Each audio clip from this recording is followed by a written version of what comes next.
High বন্ধুরা, সবাইকে good morning জানিয়ে আজকের ভিডিও শুরু করতে চলেছি। তা আমি অনেকদিনই তোমাদেরকে ভিডিও দিতে পারিনি, তার কারণ একটাই, আমার শরীরটা সত্যি ভালো নেই, খুবই অসুস্থ ছিলাম আমি, সেই কারণে কিন্তু তোমাদেরকে আমি ভিডিও দিতে পারিনি। তা যাই হোক, আশা করছি আজ থেকে কিন্তু আবারও তোমরা কন্টিনিউয়াস ভিডিও পাবে। তা যাই হোক, আজকে কিন্তু তোমরা সবাই যেন সুপার কাপের ওপেনিং ম্যাচ শুরু করতে চলেছে ইস্ট বেঙ্গল। সেই ইস্ট বেঙ্গলের সঙ্গে কিন্তু ডেম্পো এফসি তারা কিন্তু খেলতে চলেছে। তা ডেম্পো এফসি প্রতিপক্ষ যে খুব কঠিন প্রতিপক্ষ এমনটা আমি বলবো না, তাদের কাছে কিন্তু একটাও কোনো বিদেশি নেই, সেখানে ছটা বিদেশি রয়েছে কিন্তু ইস্ট বেঙ্গলের হাতে। তা সেই জায়গা থেকে দেখতে গেলে অনেকটাই এগিয়ে রয়েছে ধারে ভারে ইস্ট বেঙ্গল। এবার শুধুমাত্র যে ধারে ভারে এগিয়ে থাকলেই মাঠে জেতা যায় এমনটা কিন্তু নয়, মাঠের ভিতরে তার পারফরমেন্সটা দেখাতে হয়। আশা করছি সেই পারফরমেন্সটা দেখিয়েই কিন্তু আজকে ইস্ট বেঙ্গল ম্যাচটা জয়লাভ করতে পারবে।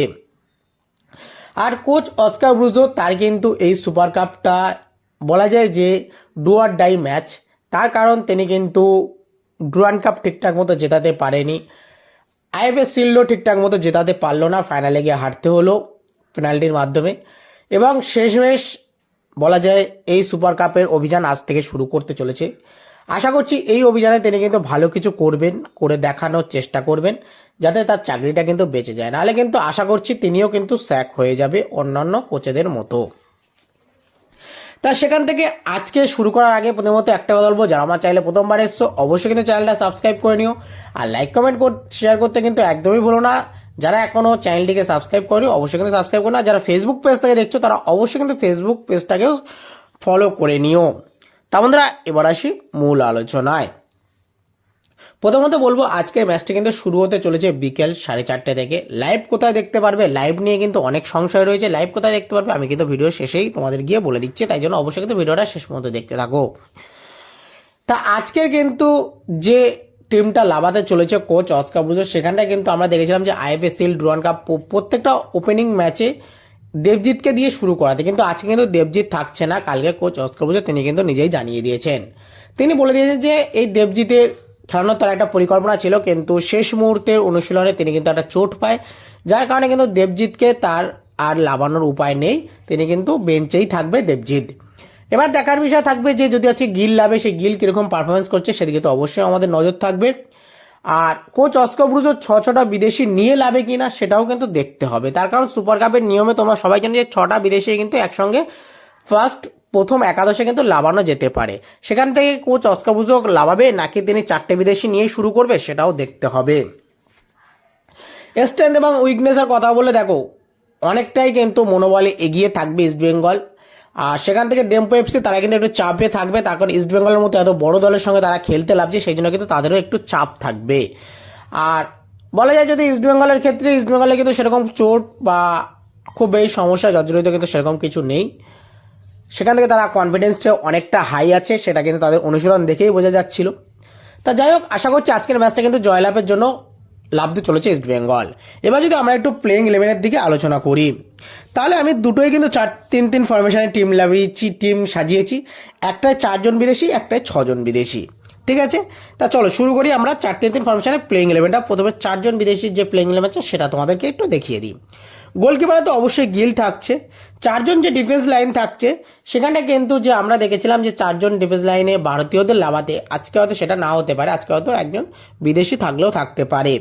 সেখানে লেফট ব্যাকে থাকছে জয়গুপ্তা, রাইট ব্যাকে থাকছে মোহাম্মদ রাকিব, আর দুজন যে স্টপার অথবা সেন্টার ব্যাকে থাকছে সেটা হলো আনোয়ার আলী ও কেভিন সিভিল্লি।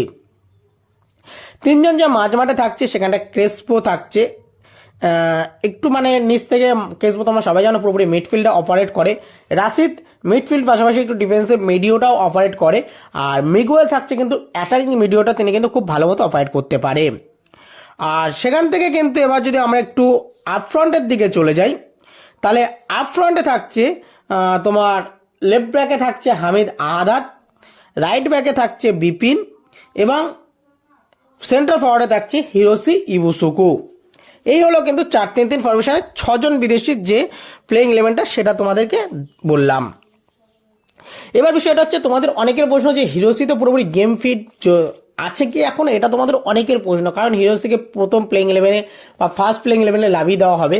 দেখো, হিরোসিকে কোচ অস্কার অবশ্যই দেখে নিতে চাইবে এইসব সহজ প্রতিপক্ষদের বিরুদ্ধে, তার কারণ হিরোসিকে যত গেম টাইম দেওয়া হবে হিরোসি কিন্তু তত আস্তে আস্তে ম্যাচ ফিট হয়ে উঠতে পারবে। আর হিরোসি যেহেতু পুরোপুরি একদম আইএফএ শিল্ডের ফাইনাল ম্যাচে লেবে গেছিল শেষ কিছু মুহূর্তে, তা সেই জায়গা থেকে হিরোসিকে কিন্তু এবার দেখে নেওয়ার পালা। আশা করছি এই প্রথম একটা দুটো ম্যাচ যদি না দেখে নিতে পারে তাহলে হিরোসির জন্য কিন্তু চাপ হবে, তাই জন্য কিন্তু হিরোসিকে হয়তো ফার্স্ট প্লেইং ইলেভেনে লাভালেও লাভাতে পারে। এবার যদি আমরা একটু চলে আসি 4-4-3 ফরমেশনের 4জন বিদেশিকে নিয়ে, তাহলে সেটা হলো গিল থাকছে গোলকিপারে, যে 4জন ডিফেন্স লাইনে থাকছে সেটা হলো জয় থাকছে লেফট ব্যাকে, রাইট ব্যাকে থাকছে রাকিব, দুজন যে সেন্টার ব্যাক অথবা স্টপার থাকছে সেটা হলো আনোয়ার আলী এবং কেভিন সিভিল্লি। এবার হচ্ছে যে 3জন মাঝমাঠে থাকছে সেটা হলো মিগুয়েল, তোমরা সবাই জানো অ্যাটাকিং মিডিওতে থাকছে, এবং রাশিদ থাকছে ডিফেন্সিভ মিডিও এবং মাঝমাঠটা অপারেট করার জন্য, জিকসন থাকছে কিন্তু মাঝমাঠটা অপারেট করার জন্য।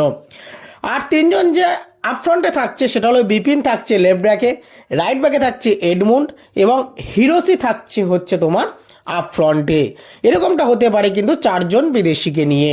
এবার তোমাদের কোন প্লেইং ইলেভেনটা সব থেকে বেশি বেটার লেগেছে তোমরা কিন্তু অবশ্যই কমেন্ট বক্সে জানাতে ভুলো না।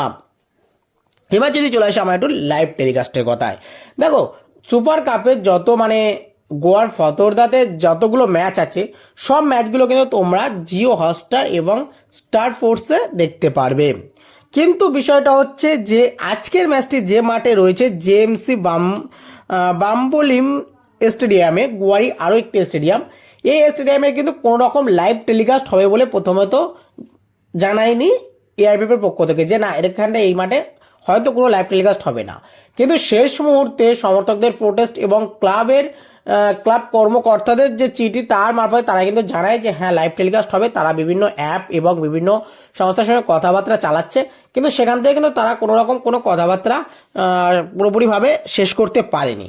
এখন যে আপডেটটা বেরিয়ে আসছে যে লাইভ টেলিকাস্ট কোথায় দেখাবে, এখন লাইভ টেলিকাস্টটা যতটুকু আপডেট আমরা এখনও পেয়েছি, all India football federation YouTube চ্যানেলে কিন্তু এই ম্যাচটিকে লাইভ দেখানো হবে বিকাল 4:30 থেকে।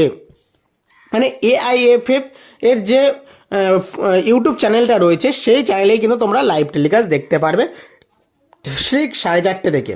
তাহলে বুঝতেই পারছো যে কোথায় তোমরা লাইভ টেলিকাস্ট দেখতে পারবে। লাইভ টেলিকাস্ট নিয়ে আশা করছি আর কোনো সমস্যা হবে না। আর ঠিক ম্যাচ শুরু হওয়ার আগে আমি কিন্তু তোমাদের লিঙ্কও পিন কমেন্টে দিয়ে দেবো, তাই জন্য কিন্তু অবশ্যই চ্যানেলটাকে তোমাদের সাবস্ক্রাইব করে রাখতে হবে। সাবস্ক্রাইব করলে কিন্তু তোমরা ফ্রি লাইভ লিঙ্ক অবশ্যই পেয়ে যাবে, তার জন্য কোনো তোমাদের চিন্তা করার দরকারই নেই। তার মধ্যে আজকে ভিডিও এইটুকুনি, যাদের ভালো লাইক কমেন্ট শেয়ার করো, আর অবশ্যই চ্যানেলটা সাবস্ক্রাইব করো, পাশে থাকা বেল আইকনটি ক্লিক করে নিও। ধন্যবাদ বন্ধুরা, ভালো থেকো, সুস্থ থেকো।